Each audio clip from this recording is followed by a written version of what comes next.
Salut les gars, ça bouge? Dans un futur proche, 8 joueurs reçoivent des messages mystérieux les invitant à participer à un nouveau jeu appelé The Call-Up, qui promet un prix de 100 000 $. Ils se rendent au 25e étage d'un immeuble luxueux en ville, et une fois que tout le monde est arrivé, une voix robotique leur dit de s'enregistrer sur une tablette.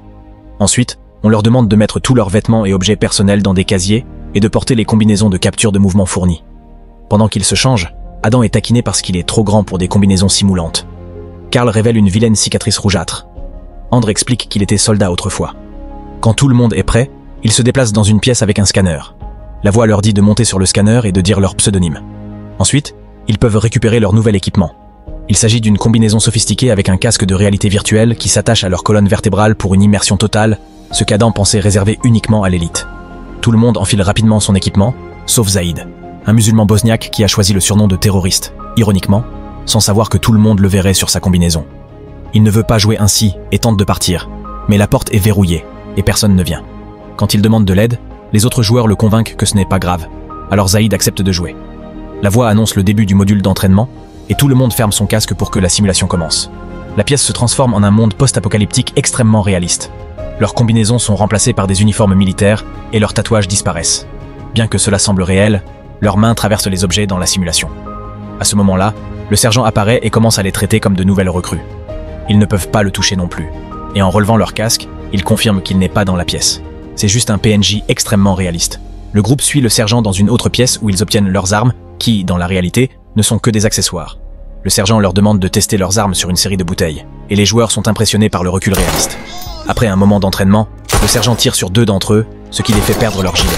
Comme il s'agit seulement d'un tutoriel, il les récupère immédiatement. Comme l'explique le sergent, être touché une seule fois signifie perdre sa protection et se retrouver exposé.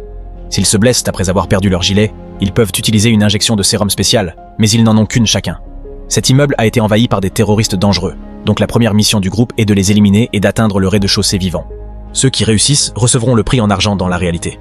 Après la disparition du sergent, André décide de diriger le groupe grâce à son expérience et leur donne des conseils sur la façon de rester furtif. Il fouille différentes pièces jusqu'à ce qu'un ennemi apparaisse dans le couloir et ouvre le feu. La plupart du groupe se cache, mais André se déplace rapidement et tue le gars pendant que la voix annonce qu'ils ont complété le niveau 25 et que tous les points sont pour Andrei. Il touche le corps et confirme que c'est aussi un PNJ. En prenant les escaliers, il découvre qu'il y a un mécanisme qui les électrocutera s'ils essaient de partir sans finir le niveau. Le groupe entre au niveau 24 et trouve des armes plus avancées, alors Andrei leur apprend à les utiliser. Ils se déplacent dans la pièce principale et Marco tue le premier ennemi qui apparaît. Gagnant en confiance, la plupart des joueurs commencent à courir partout en utilisant des objets au hasard comme couverture tout en abattant tous les terroristes. Adam gaspille toutes ses balles sans toucher une seule cible. Alors André intervient pour tirer sur le gars et se fait toucher en retour, perdant ainsi son gilet. Pendant ce temps, Taylor fait une crise de panique. Il s'avère qu'une de ses amies a reçu l'invitation et elle est venue à sa place. Mais elle ne peut pas supporter le réalisme du jeu. Shelly essaie de la réconforter et de lui rappeler que ce n'est qu'un jeu. Mais lorsqu'elle doit tuer quelqu'un à son tour, elle n'y parvient pas non plus. Le terroriste qui approche des filles est tué par Carl, qui est ensuite touché et perd lui aussi son gilet. Carl tente de se rendre, mais l'ennemi lui tire dessus à nouveau. Alors Shelly sort en courant pour tuer le gars. Carl et Shelly enlèvent leur casque, même dans la réalité. Carl peut ressentir une douleur insupportable. Il retourne dans le jeu, et André injecte Carl avec le sérum pour le guérir instantanément. Un Carl traumatisé enlève à nouveau son casque pour vomir dans la réalité, et dit que cela ne peut pas être un jeu. Ensuite, tout le groupe enlève ses casques pour faire une pause pendant qu'Adam trouve de nouvelles armes. Carl explique qu'il a ressenti de véritables chocs et théorise que cela doit être une émission de télé-réalité. Zaïd panique et essaie d'enlever sa combinaison, mais n'y parvient pas. Alors Marco pense que c'est un test. Puis Zaïd souligne que cela pourrait être une expérience menée par l'armée, et Marco est d'accord, disant qu'André doit être leur infiltré. Une dispute éclate et la tension monte, alors André va aux toilettes pour se calmer. Les joueurs ne réalisent pas que le jeu continue, et les terroristes qu'ils ont tués sont réanimés. L'un d'eux piège André dans les toilettes, et il n'a que le temps de fermer son casque avant de se faire abattre. Il veut se soigner, mais il a déjà utilisé le sérum sur Carl. Les autres entendent des bruits et ferment aussi leur casque, mais Edward est immédiatement abattu. Le groupe court se cacher, et Taylor essaie de prendre les escaliers, mais le niveau n'est pas encore terminé, elle est donc bloquée. Bientôt, les terroristes ouvrent le feu, et l'équipe se défend du mieux qu'elle peut. Edward se soigne avec un sérum pendant qu'André traîne son corps en sang dans les couloirs. Quand Adam lance une grenade, il tue tous les ennemis restants, et le niveau est enfin terminé, avec Adam en tête du classement. Sans les coups de feu, l'équipe peut enfin entendre André demander de l'aide. À ce moment-là, André enlève son casque et entend un minuteur avant que son cerveau ne soit électrocuté, le faisant convulser pendant plusieurs minutes. Quand les autres le trouvent, André est déjà mort. Shelly essaie de lui faire un massage cardiaque, sans succès. la voix annonce qu'ils peuvent passer au niveau suivant, mais le groupe ne veut plus jouer. Ils remarquent du sang par terre et réalisent que le casque a tué André. Alors ils essaient de les enlever, mais c'est impossible. Zaïd panique, prend un extincteur et demande de l'aide pour faire un test. Carl se porte volontaire et frappe Zaïd avec l'extincteur à plusieurs reprises, mais le casque ne se détache toujours pas. À ce moment-là, ils sont appelés dans le jeu par le sergent, qui traverse Carl avant de donner plusieurs coups à Zaïd pour le punir d'avoir enfreint les règles. Comme le sergent les avertit des punitions en cas de non-participation, le groupe n'a pas d'autre choix que de continuer. Ils traversent plusieurs niveaux sans trop de problèmes, bien que sur chaque étage, ils doivent apprendre à utiliser de nouvelles armes et à gérer de nouvelles mécaniques de jeu dans la pièce. Avec une fuite de gaz, ils ne peuvent pas utiliser des armes à feu et doivent donc prendre des couteaux pour se battre au corps à corps. Devoir tuer quelqu'un en face à face aggrave l'anxiété de Taylor, et Shelly lui promet qu'elle la sortira de là. En continuant à descendre, la plupart des membres de l'équipe perdent leur gilet lors d'un sérieux échange de tirs. Carl et Adam se font abattre, alors Shelly et Marco les aident avec leur sérum. Quelques heures plus tard, le groupe fait une pause et découvre qu'il fait nuit dans la réalité. Fatigués d'être dans le jeu, ils utilisent divers objets pour commencer à frapper les fenêtres, et Zaïd parvient à fissurer la vitre en utilisant un chariot. À ce moment-là, le sergent apparaît à nouveau et commence à battre Zaïd avec beaucoup plus de force que la dernière fois. Zaïd essaie de fuir en prenant les escaliers, mais le sergent le pousse, et la chute qui en résulte lui casse une jambe. Avant de partir, le sergent annonce que la prochaine personne qui essaiera de s'échapper sera tuée. L'équipe sauve Zaïd et remarque que la blessure est réelle, mais pas dans le jeu. Ils ne peuvent donc pas utiliser le sérum. La voix informatique leur rappelle qu'ils doivent avancer, alors Zaïd leur demande de le cacher et de partir sans lui. Le groupe le dépose derrière des meubles, et quelques minutes après leur départ, Zaïd meurt d'hémorragie. Au niveau suivant, Marco se dispute avec les autres au sujet des nouvelles armes, et la distraction permet à un ennemi caché de lui tirer dans le dos pendant que l'équipe riposte.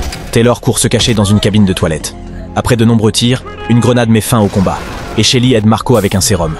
L'équipe réalise que Taylor manque à l'appel et part à sa recherche. Un terroriste apparaît dans les toilettes et commence à vérifier les cabines une par une. Shelly l'entend, alors elle surgit par la porte et poignarde le type en premier. Le niveau se termine, et Edward obtient le meilleur score, le plaçant en première position sur le tableau.